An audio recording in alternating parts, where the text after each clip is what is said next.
नमस्कार दोस्तों, मेरा नाम रिजवाना शेख है। सफलता के रहस्य बाय रमेश चंद्र मेहरोत्रा, पार्ट 6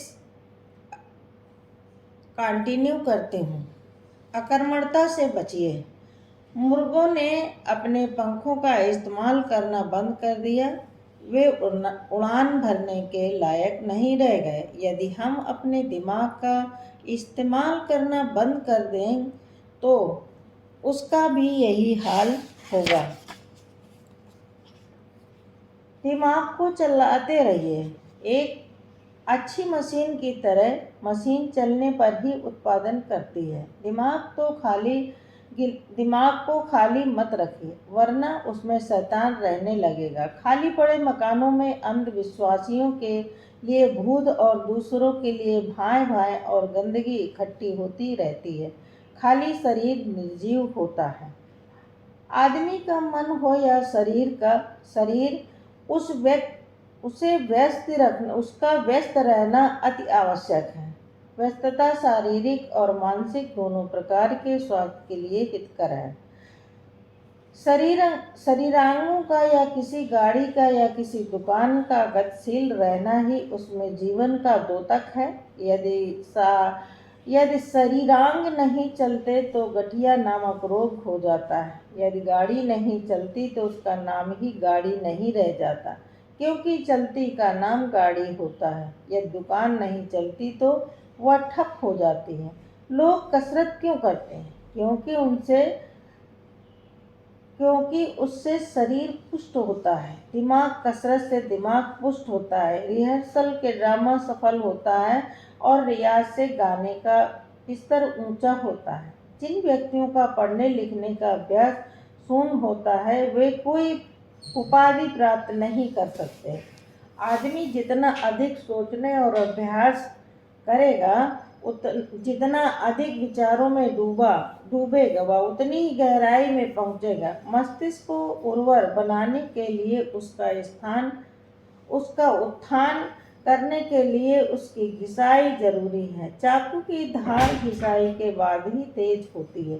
प्रतियोगिताओं को जीतकर उन्नति के शिखर पर पहुंचने वाले लोग दिमाग की घिसाई करके ही वहां पहुंचते हैं। वे खाली बैठने वाले नहीं हुआ करते। निठल्ले लोगों को किसी भी समाज में इज्जत नहीं मिला करती। ठलुआ इसलिए एक गाली है। बेकार पड़े हुए लोहे में जंग लग जाता है। बेकार पड़ी हुई लकड़ी में दीमक लग जाती है।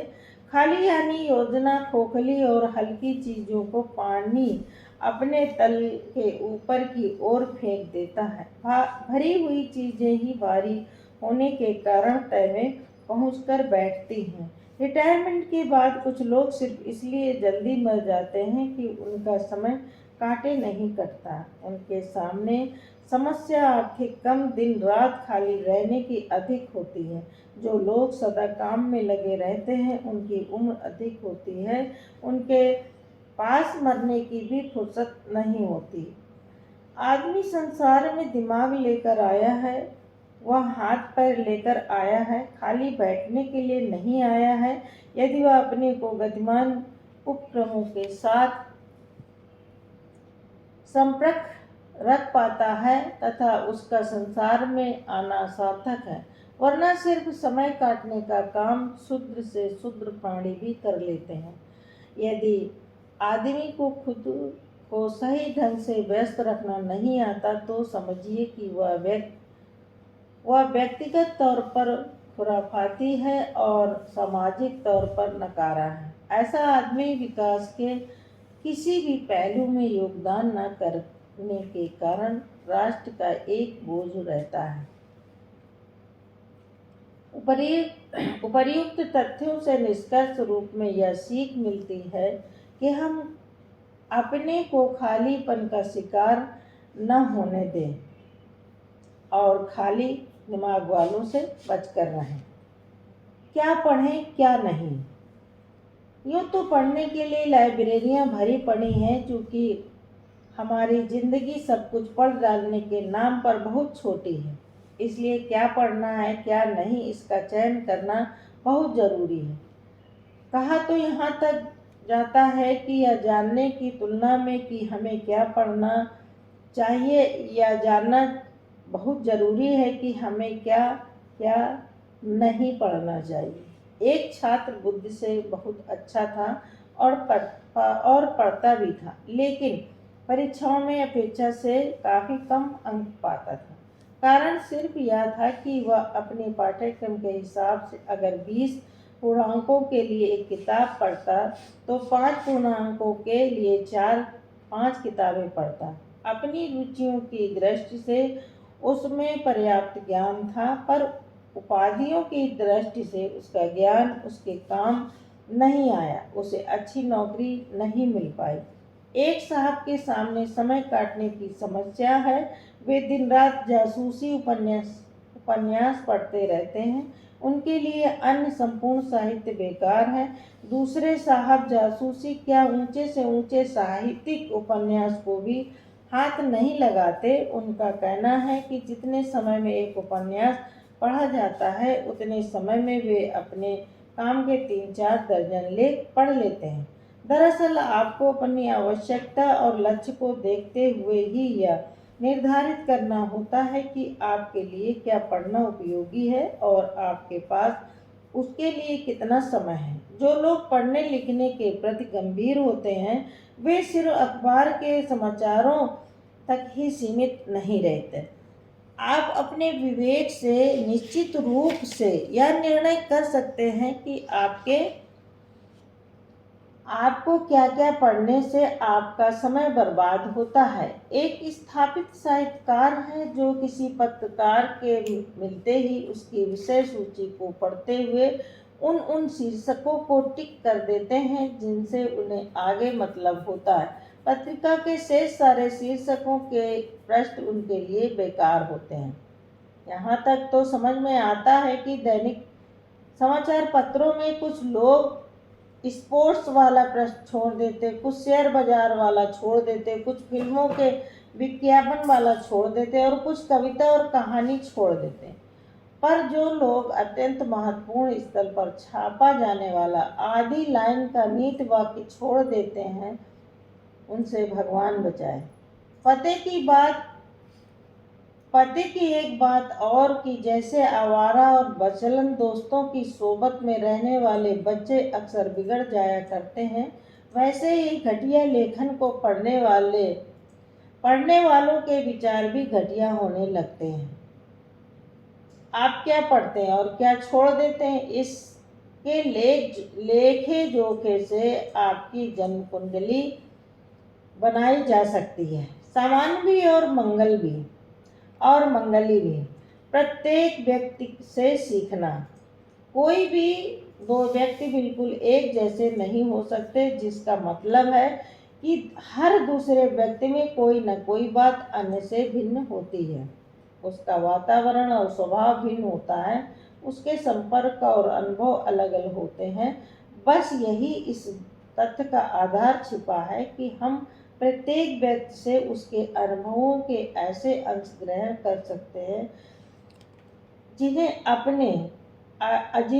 हमने अभी तक प्राप्त नहीं किया। सीखने की सीढ़ियों का कभी अंत नहीं हो सकता, क्योंकि पूर्णता तक पहुंचना आसमान की ऊंचाई तक पहुंचने के समान है।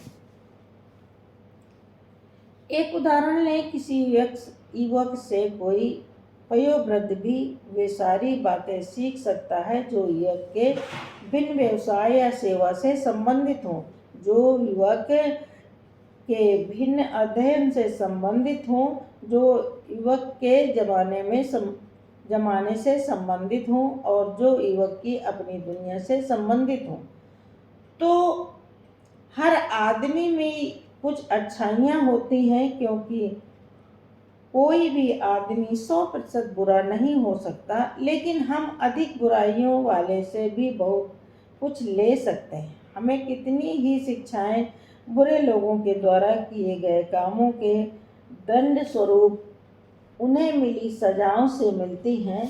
यह बात कि बुरा काम नहीं करना है, बुरों को बुरी हालत में देखकर आसानी से समझी जा सकती है। अच्छा आदमी हर तरफ अच्छाई ढूंढता है, वह बुरों की बुराइयों को अनदेखा करके उनकी भी सिर्फ अच्छाइयाँ देखता है। इसके विपरीत जिसे दूसरों की सिर्फ बुराइयाँ दिखती हैं, वह अपने को बुराई प्रिय और बुराई पुण्य प्रमाणित करता है। उसके भीतर की बुराइयों का पर्दा उसकी आंखों पर बनकर इस प्रकार छा जाता है कि वह दूसरों की अच्छाइयों को भीतर नहीं घुसने देता। आदमी में बुराइयों का होना बिल्कुल अस्वाभाविक नहीं है, लेकिन उन्हें दूर करने के लिए कोई प्रयास न करना बहुत बुरा है। यदि कहीं भी सफाई ना करो तो गंदगी की परत के ऊपर परत चढ़ती चली जाती है और कालांतर में वहाँ सड़न पैदा होने लगती है।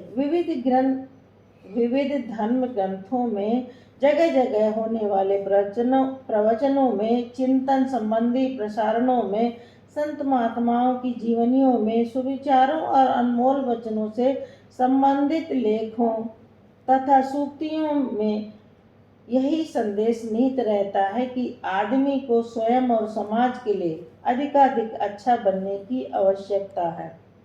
अच्छा बनने की राह में जिस व्यक्ति से कुछ सीखा जा सकता है, उसका बड़ा छोटा होना महत्वपूर्ण नहीं है। महत्वपूर्ण उससे सीखी जाने वाली बात। यदि किसी बहुत बड़ी हस्ती में कोई ऐब है तो वह त्याज्य है, और यदि किसी बहुत छोटे आदमी में कोई सद्गुण है तो वह ग्रहण है। मानव का लक्ष्य मानवता की प्राप्ति व्यक्ति विशेष के व्यक्तित्व की प्राप्ति नहीं, उसका आदर्श सार्वभौम अच्छाई है। सीमित अच्छाई नहीं, उसे ब्रह्म का अंश कहा जाता है। उसके अंदर भगवान का निवास माना जाता है। इससे सिद्ध है कि उसमें प्रच्छन्न रूप से इतनी अधिक शक्ति मौजूद रहती है कि वह अपने भीतर के तत्व का सहारा लेकर अपनी सारी राक्षसी वृत्तियों का दमन कर सकता है और कितना भी अच्छा और कितना भी बड़ा बन सकता है। अपना निर्माता वह स्वयं है, जिसके लिए वह प्रेरणा और संबल कहीं से भी किसी से भी ले सकता है।